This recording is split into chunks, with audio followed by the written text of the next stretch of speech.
दधी चौबीबा दधी जी के अंडर कर रही हूँ। और ऐसा कहा गया है कि इंग्लिश में भी काम करना चाहिए जिससे कि पहुँच बढ़े, खाली हिंदी भाषी लोगों तक हमारा कार्य ना रहे, जबकि हिंदी इंग्लिश दोनों में मेरा बराबर अधिकार है। लेकिन इंग्लिश में ही अब हम बहुत सी चीज़ें लिखने की कोशिश कर रहे हैं जिससे ग्लोबली जितने भी डांसर्स बाहर भी हैं, जो भी, उन सबको उसका लाभ मिल सके। तो प्रेजेंटेशन में मैंने जल्दी से चीज़ें कुछ रखी हैं और हिंदी में बोलूँगी, इंग्लिश में, दोनों ही चीज़ चलती रहेगी। तो जैसा कि उन्होंने कहा, जो मेरा पहले का काम रहा है वो ब्रज भाषा के कृष्ण भक्ति साहित्य में जो कथक नृत्य की तकनीकी शब्दावली आई है उसका विवेचन बहुत साल पहले किया था ये कार्य। उसी में से एक शब्द आता है उघटत। तो इस पेपर के लिए मैंने शब्द उघटत फिर से जब उसको रिविजिट करा तो देखा कि शब्द उघटत एक साथ प्रयोग में आ रहे हैं बार बार। तो शब्द उघटत आप जैसे देख रहे हैं, बोल पढ़त जो हम कथक में करते हैं, स्टेज पे करते हैं प्रेजेंटेशन में, उसी के जैसा एग्जैक्टली सेम मीनिंग आ रहा है। शब्द उघटत, उघटत यानी बोलना, उजागर करना, सामने लाना, बार बार बोलना, ये भी उघटत का मीनिंग है जो रास पदों में बहुत आता है। इन दोनों फ्रेजेस या शब्दों को लेके ही मैंने इस पेपर में काम किया है। आगे तो जो लिरिकल कॉम्पोजिशन सेंट पोइट्स की अगर हम ले रहे वही, तो मध्यकालीन जो वैष्णव संप्रदाय का जो असर आया, नवदा भक्ति में कीर्तन, ये एक बहुत ही इम्पॉर्टेंट पार्ट रहा है, क्योंकि जब कीर्तन को एक मान्यता मिल गई या कीर्तन के द्वारा भक्ति की जाने का प्रचलन बहुत ही अच्छे से इस्टेब्लिश हो गया, जिसे कहना चाहिए, तो अपने आप से संगीत जुड़ता चला गया।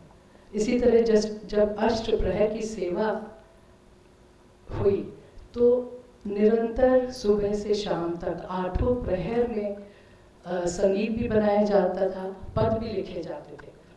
यहाँ तक कि कहा जाता है कि सुबह उठ के जैसे आँख खुली और जो भी कवि थे, भक्त कवि, वो उन्होंने सुबह एक पद लिख दिया, जाके गा दिया। तो इस तरह से वो जो भक्ति साहित्य था ब्रज भाषा का, वो बढ़ता चला गया और बहुत ही संपन्न होता चला गया। तो कृष्ण भक्ति और भक्तिकालीन काव्य ये और ब्रज भाषा के जो अष्टछाप कवि ने, उन्होंने सब बातें सबको पता है, इसलिए मैं इनको दोहराऊंगी नहीं, सिर्फ उसका एक पृष्ठभूमि के तौर पे प्रस्तुत कर रही हूँ। ये सब वाग्गेयकार होते थे, ये खुद गाते भी थे, कंपोज भी करते थे और बहुत से नर्तक भी थे, उसमें संगीतकार थे। तो ये सारे गुण उनमें मौजूद थे। वैसे तो वो भक्त कवि हैं जो कीर्तन से की भक्ति से भगवान की ओर अग्रसर होना चाहते हैं, लेकिन संगीत और का बहुत ही बड़ा रोल उनकी लाइफ में था।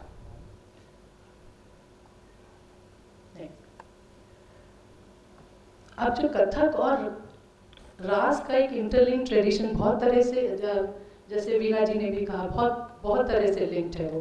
पर होता क्या है कि हमारे पास सिर्फ नैरेटिव्स हैं और आजकल नैरेटिव नहीं चलते हैं, उसमें रिसर्च और एक्चुअली कॉन्क्रीट एविडेंस चाहिए होती है, वैलिडिटी, वेरिफिकेशन, जो कि कथक में तो ओरल ट्रेडिशन है, मिसिंग है, वो था ही नहीं। कभी डॉक्यूमेंटेशन नहीं होता था उन ट्रेडिशंस का, क्या सही है क्या गलत है, कौन किस पर आधारित रहा या क्या हुआ, इस सब का कोई भी प्रमाण स्वरूप हमें नहीं मिलता है। पर इसमें हमें पता है कि दोनों का अंतर संबंध है। एक तो कृष्ण भक्ति दोनों में कॉमन एक रही है, और दोनों की जो म्यूजिकल ट्रेडिशंस रही हैं, ध्रुपद, धमाल, होली, दोनों में ही रही हैं।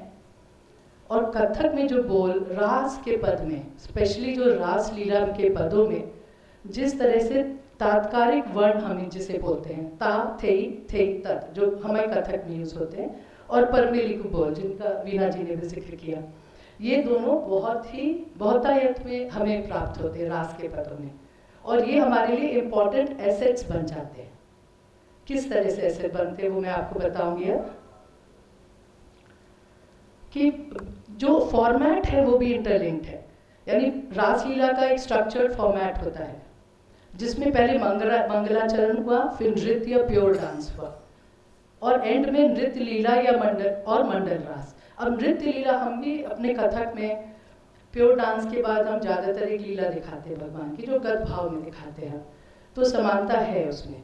अब जो नृत्य है उसमें भी बोलने वाले शब्द यूज़ होते हैं, जैसे हम कथक में पठन करते हैं पहले और फिर स्टेज पे प्रस्तुत करते हैं, उसी तरह रास में भी या तो समाजी पठन करते हैं या नर्तक स्वयं पठन करते हुए नाचते हैं। तो उनकी जो प्रेजेंटेशन फॉर्मेट है उसमें भी बोलों की पठन एक बहुत ही इम्पोर्टेंट एस्पेक्ट रहता है। तो या तो वो प्रिसीडेड या said along with the dance, और ये चीज़ हमें पुराने पदों में दिखाई देती है, भक्तिकालीन पदों में ये चीज़ स्पेशली बहुत क्लियरली दिखाई देती है। तो पढ़न, जैसे कि आज की कथक में पढ़न का एक बहुत ही अहम हिस्सा है पढ़न, उसी तरह रास में भी बोल पढ़न या साथ में पढ़ना या साइड से पढ़न करते हुए नृत्य करना बहुत ही इम्पोर्टेंट रहा है।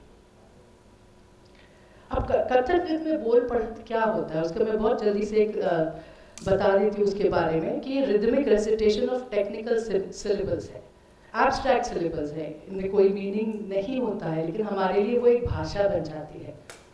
जैसे कि इन्होंने बहुत अच्छे से नरेट करे थे, बहुत सारे रिसाइट करे थे, वो एक अलग भाषा बोलते हैं वो सारे जो सिलेबल्स है, और इसको हम कथक की ट्रेनिंग में भी यूज़ करते हैं और प्रेजेंटेशन में, दोनों तरह से बहुत ही इंपॉर्टेंट होता है कथक में हमारे बोल पढ़न। अब जो ओरिजिन है इसका, ये हुआ कहाँ से, ये हम कैसे पता करें? कथक में क्या हमेशा से बोल पढ़न था या किसी पॉइंट पे वो जुड़ गया इसमें? क्योंकि कथक हमें पता है कथक एक ओरल स्टोरी टेलिंग ट्रेडिशन है। अब स्टोरी टेलिंग ट्रेडिशन में तो आप कथा वाचन हुआ, कथा कहते हुए कुछ थोड़े बहुत जो तबला बज रहा है या पखावत साथ में बज रहा है उसकी कुछ बोल में एंड में तिहाई लगा देते थे, फिर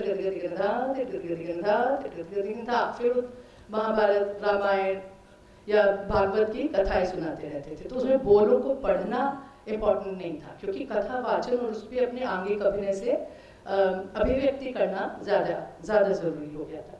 इसलिए हम उसका ओरिजिन ट्रेस करना बहुत मुश्किल है, और वो क्योंकि कंपाइलेशन कुछ नहीं हुआ है, डॉक्यूमेंटेशन नहीं है, इसलिए पढ़न कब जुड़ा हमारे नृत्य में इसको ट्रेस करना थोड़ा सा मुश्किल है।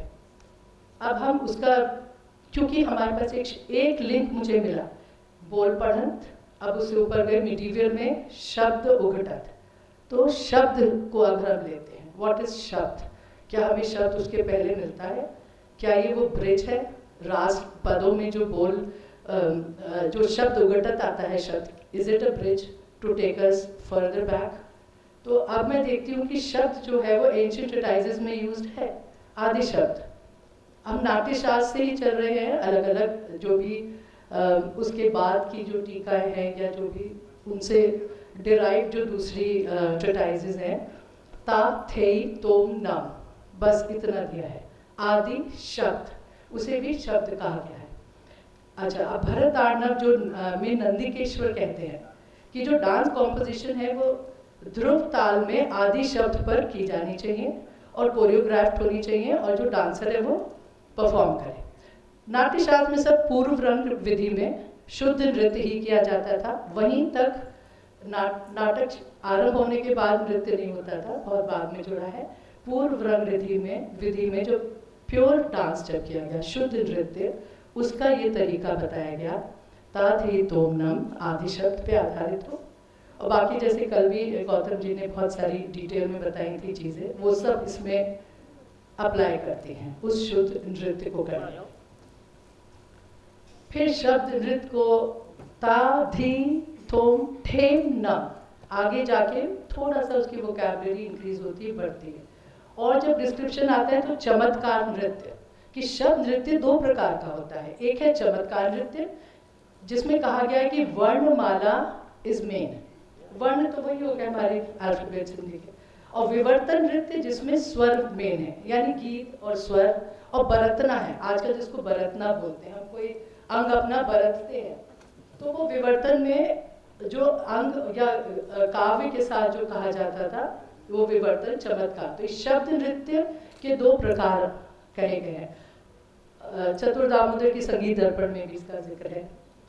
फिर और हम जब आगे बढ़ते हैं, ज़्यादातर ये शब्द नृत्य किसी न किसी रूप में श्लोकों में आता है, और ये डिस्क्रिप्शन ऐसा नहीं है कि पेजेस भर के डिस्क्रिप्शन है, 4 श्लोक हुए खत्म, द एंड, कोई इतनी बड़ी ट्रिटाइज में वो शब्द नृत्य जो है वो बस 4 श्लोक भर का ही है, लेकिन है तो उसका तो मीनिंग तो कंप्लीट है वहाँ पर। इसी तरह मिडीवल ट्रिटाइजेस में थोड़ा सा ज़्यादा डिस्क्रिप्शन है। शब्द नृत्य वाद्याक्षर शब्द यूज हुआ है, वो भी वाद्य के अक्षर हो गए। और ध्रुव शब्द 3 तरह के है, ये भी संगीत दर्पण चतुर्थ दामोदर के संगीत दर्पण में किया है। शब्द प्रधान में मेरी संस्कृत तो I am not good at it but I am still trying.